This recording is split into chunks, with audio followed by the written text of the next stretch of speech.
Hey everybody, I'm Bettany, aka the Terrible Australian of supermarcy.com, and this is my video review of Avengers: Age of Ultron, which is the new film in the Marvel Cinematic Universe franchise. So let's get right into it.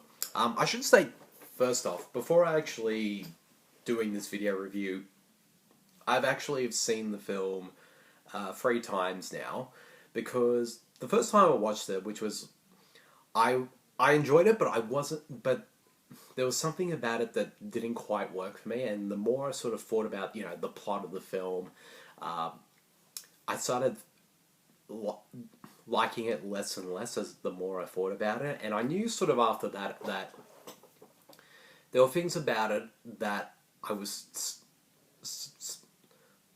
that I still wasn't quite sure on, and I knew for a fact that I had to go see the film again as soon as possible to just to see how I feel about it, to see if my first impressions of the film were correct, or maybe I would get a lot more out of it on the second watch. And the second time I watched it, I definitely enjoyed it a lot more.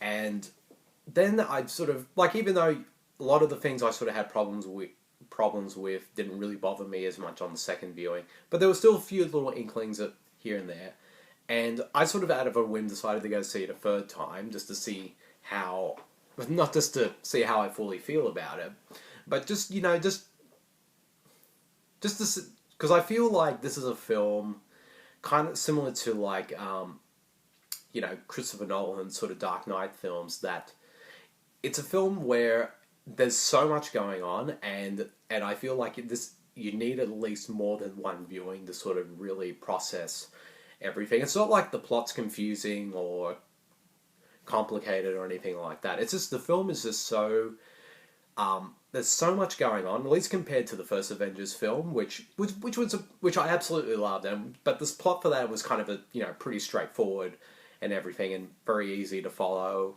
and sort of simple. But this one is definitely, and one of the things, I should state though, after the third viewing, it sort of cemented my feelings that I did love this film, and all the problems I sort of had with it, as I said before, kind of went away with each viewing. Like to say, it's not to say that the film's not perfect. There are still sort of little aspects of it that are still flawed, but one of the things I did love about this film is that, and why I brought up the sort of Christopher Nolan sort of Dark Knight comparison, is even though yes, the plot to this film, when you sort of look on the outset of it, it's pretty straightforward. The Avengers come together to stop a villain from destroying the world. But in terms of what's in the plot, so there's a bunch of subplots and so many characters, and there's a lot going on, and it's sort of and you sort of have to keep track of everything to see how everything works, how do these characters and plots sort of all sort of mesh together. And by that way, it makes the film definitely a much more dense and much more complex film because of that, because writer-director Joss Whedon, he sort of has a lot of interesting ideas and themes that he wants to explore with the sequel. And when you sort of watch the film, I sort of picked up a lot of things that he was trying to convey and explore in the film, and I actually think that made the film even more compelling overall, because like I said, compared to the first film, which is kind of even though this film and the first film, I still prefer the first film overall, but in a lot of ways, yeah, that one, it's more of a sort of how that was executed was a much more sort of straightforward and simple sort of superhero film. This one definitely has a lot more going on, and I got to give it credit for Joss Whedon for doing that, and also making it a bit more ambitious as well, and sort of adding a lot of things to it. A lot of meat to the film, so that us as an audience, we have a lot to chew on, both on a plot standpoint and a character standpoint, and that's what I think sort of makes it a very compelling film, and it sort of becomes even more rewarding the more times you watch it. Having now seen it 3 times now, I sort of pick up new themes every time that I watch it and see more of the themes of what Joss Whedon is exploring with this film.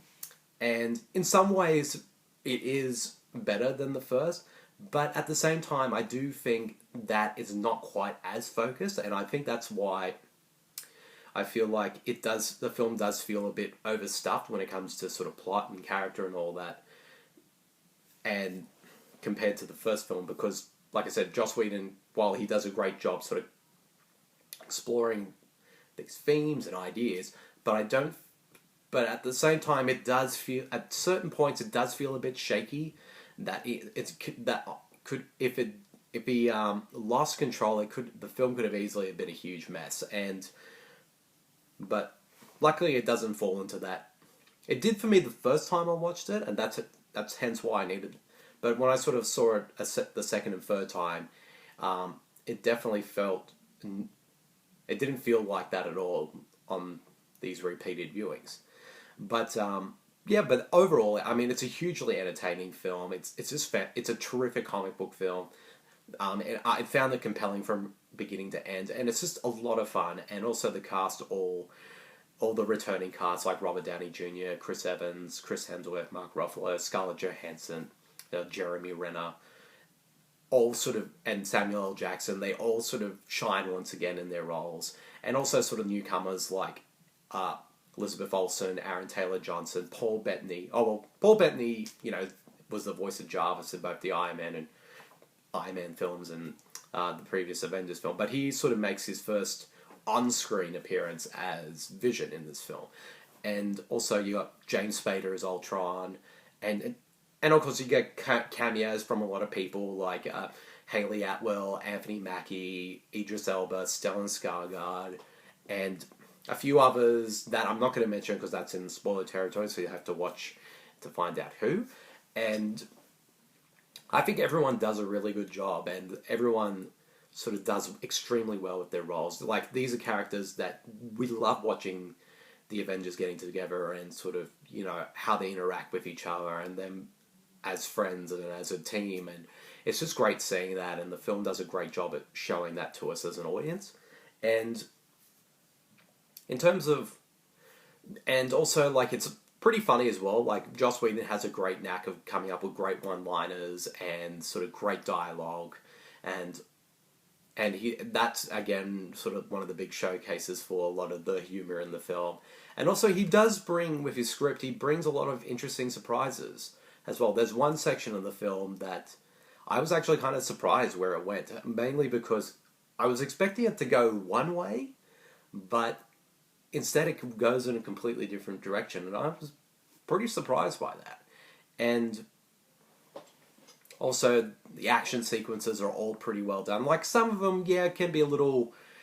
Joss Whedon does tend to use a bit of the shaky cam / sort of quick editing approach when it comes to some of the action beats. But for most part, like, it didn't bother me too much because even though, it does do that, but the action, for most part, is pretty coherent, and you kind of know where everything and everyone is. So it didn't really bother me too much or confuse me.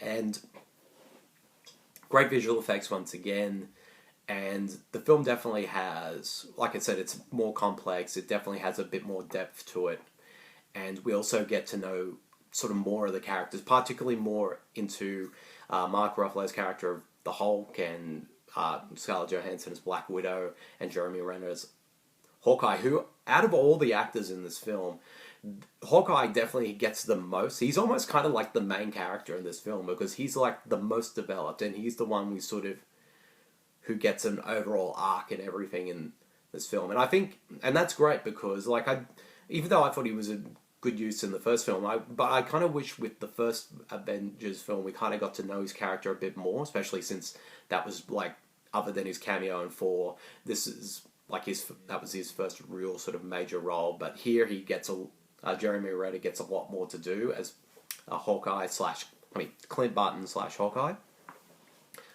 Joss Whedon, really solid screenplay and great direction from him, and also the score by Brian Tyler and Danny Elfman is really good, and also it was just a great overall experience. Like I said, it's not perfect. Like Robert Downey Jr., Chris Evans, and Chris Hemsworth, like, they aren't really so much the main focus of this film, and they don't really give... I'm not to say that they're wasted or they're not given much to do, it's just they're not...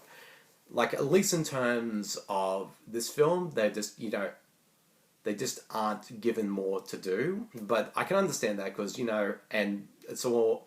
But I can understand that because, those three guys, they've got their own solo movies, so we kind of know a bit more about their characters and what they're going through in those ones. And I think it's good with Avengers that they sort of focus on the other sort of characters who don't have their own movies, like, the Hulk and Black Widow and Hawkeye and a few others. And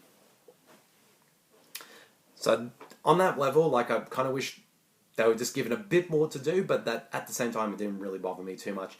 Although I did feel, though, the subplot involving Thor, which I'm not going to go into because it's in the spoiler territory, I did feel could have easily have been taken out of the movie because it, other than sort of setting up, something for future films, it didn't really add anything to the film. And having read a lot, sort of the behind the scenes stuff, that entire section was cut down a lot, and sort of a lot more of Chris Hemsworth's performance was in, like, terms, because that was a much larger subplot, but it was cut down a lot.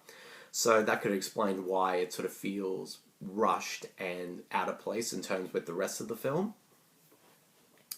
And also, I thought James Spader did a really solid job as Ultron, but at the same time, like, even though he was really good in the film and he's very charismatic, but at the same time, I kind of was slightly disappointed by his portrayal, only because the trailers, I found, like, with the trailers and all that of the film, at least when the showcasing Ultron, I found him a bit much more of a creepy, sinister presence in the trailers, but there's not really that much of that in the actual film itself, and he's much more of a quippy kind of character, and he sort of has a bit of a personality kind of similar to Tony Stark / Iron Man's, and I kind of wish, there was more sort of really kind of more badass, really creepy kind of vibe to his performance. So in that regard, I was disappointed, but that's not to say James Spader does a bad job. In fact, he does a pretty good job. It was just not what, I expected the character to be. And kind of, he almost feels like he's memorable, but he doesn't seem as,